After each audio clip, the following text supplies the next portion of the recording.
अंदर चला गया लड़कों के साथ अल्लाह तबारक व तआला का पीछे चलते बाहर अल्लाह तबारक व तआला ने हमें दीनी मजलिस में बैठने की तौफीक अता फरमाई। जो मजलिस है जिसके बारे में आप सल्लल्लाहु अलैहि वसल्लम ने अपने असहाब से फरमाया कि जब तुम जन्नत के बागात से गुजरो तो कुछ खा पी लिया करो।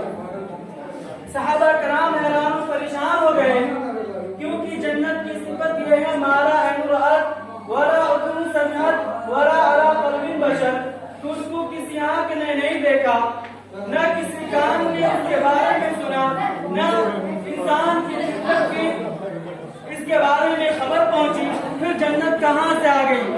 तमाम सहाबा कराम हैरान परेशान हैं।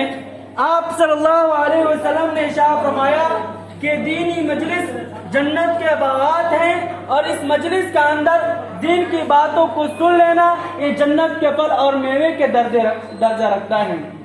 उम्मीद है कि आप हजरात दीनी मजलिस में बैठे हुए हैं। आप हजरात हमारी जाती शख्सियत को नहीं देखेंगे, बल्कि मेरे दिल से निकली हुई बात की जाने गौर करेंगे, क्योंकि हमारे बुजुर्गों का एक मक़ूला है, उनकुल इला मा क़ाल